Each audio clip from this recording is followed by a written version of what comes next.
This weekend, the 5th movie in the Purge franchise debuted in theaters, so today I'm going to stop and rank all 5 Purge movies from the worst to the best.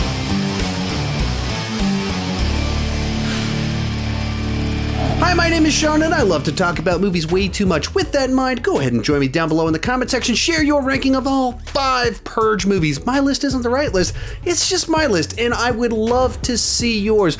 Also, if you enjoy videos like this, I've ranked a whole bunch of the classic, iconic horror franchises. You can check that out right up here once this video is done, and let's get started. Coming in last place is the Forever Purge. At this point in time, it feels like this franchise has completely lost its way. Obviously, the central premise of the franchise is the idea of what if everything was legal for 12 hours. It's a great concept for a series that raises a bunch of what if scenarios of what would you do, how would you respond, and what if you got stuck in the middle of all of it. It's either a big fantasy or a nightmare. Either way, there's so much fun potential. And the series has always had some political subtext, a little bit of social commentary, but when you get to this movie, we've moved into total anarchy where the United States is collapsing and people just need to flee the country. And what used to be political subtext has now been put up front, but without having anything to say. It just feels like they want to reference as many topical issues as they can. So we got the border wall, immigration, subtle racism, rise of white supremacy, the treatment of Native Americans, financial inequality caused by capitalism. It just throws all of this stuff in there, but it's entirely unclear what the writer and director are trying to say about any of it. It just references all these things, and moves on to the next sequence and the next reference to a topical current issue in society. It seems like the movie wants us to take all of this very seriously, while at the same time trying to do this escapist fantasy or nightmare about the United States collapsing, and it just doesn't work. At its core, it's a road trip movie. It's not as gory and violent as you would expect it to be, so I just don't think it works on any level, though the cast does the best they can with the material that they're given. In 4th place, the First Purge. Now, this is one that I'm pretty split on. I actually really enjoyed the central character in this movie and the actor that played him. Thought he made a convincing action star as this drug dealer that kind of turns into a hero by the end of it. I like the fact that it kind of goes die hard in the 3rd act of the film, and just kind of seeing some of the political climate that brought around the First Purge and the experiment, what was going on behind the scenes. Much of that stuff was kind of fun for me. This is also, though, where the franchise started to kind of lose itself in wanting to make some sort of statement, so the political stuff started to move front and center. This is also where they started to lose the premise just a little bit, because central to the plot of this movie is that during the First Purge, people went out and threw a rave and did a little minor crime, but there wasn't nearly enough interesting crime happening, so the government has to send in people to incite the violence and start massacring people. The plot of the movie is that the Purge is boring and it's just a government massacre, so you already undermined your basic premise and what people showed up to see.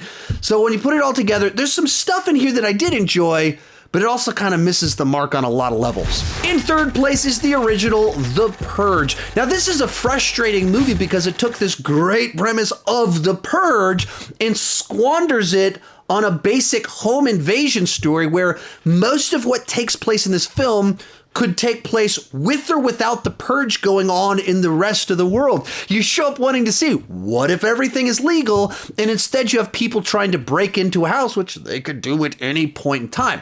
With all that said, the cast here is pretty great.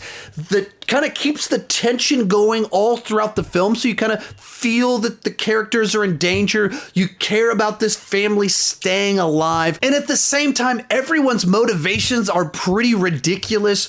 Rich people think they're just entitled to kill poor people. A boyfriend wants to kill his girlfriend's dad because he thinks he's too old, as if this will win over his girlfriend. The neighbors are mad because he was sold security systems. Like, none of this is compelling stuff. None of it's the sort of exploration of what would you do if you could do whatever you wanted without consequences.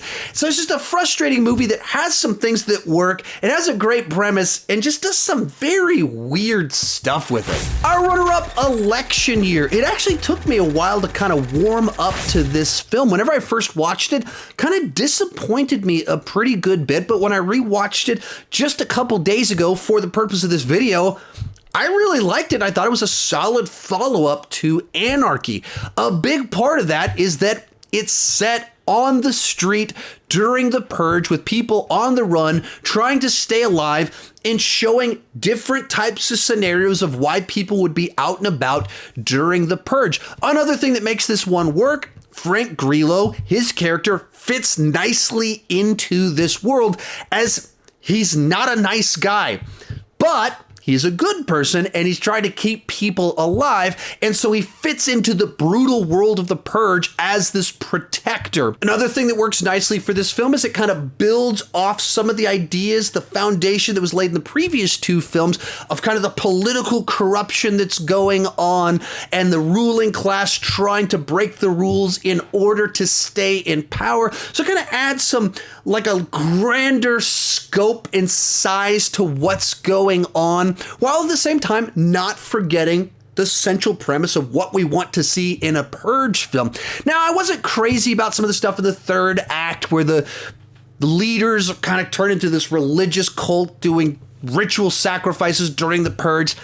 That stuff's not entirely interesting to me, but in general, this is the sort of stuff that I want from a Purge movie. Just a little bit of social commentary, a lot of chaos, and some solid action. But easily in first place, The Purge: Anarchy. After the first movie came out, everyone said, okay, now I want to actually see the Purge, what is going on the streets, and that's what this movie delivered.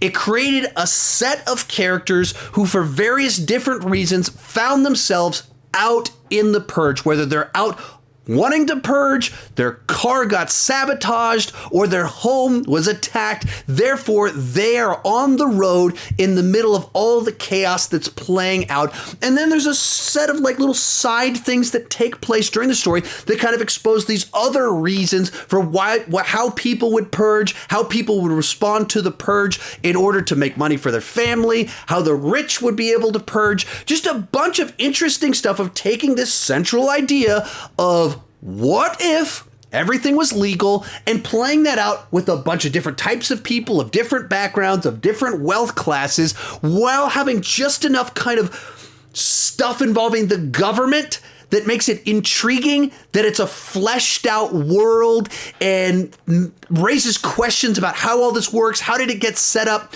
but without getting bogged down in the mythology, without going too deep into it where it lost the premise or forgot to deliver everything that you want. So when it comes to the Purge franchise, this to me is the gold standard of characters that I was interested in seeing whether they'd survive or not, that has the freaky imagery, the crazy people on the street, action sequences, and interesting ideas without going too far without all that stuff. Therefore, for me, this one easily comes in at number 1. If you enjoyed this video and want more like it, you can check out my horror ranking playlist right over there. I've done all the major franchises: Friday the 13th, Nightmare on Elm Street, Halloween, Conjuring, and so much more. You can check it out right over there or something like that. Thank you so much for watching, and keep talking movies too much.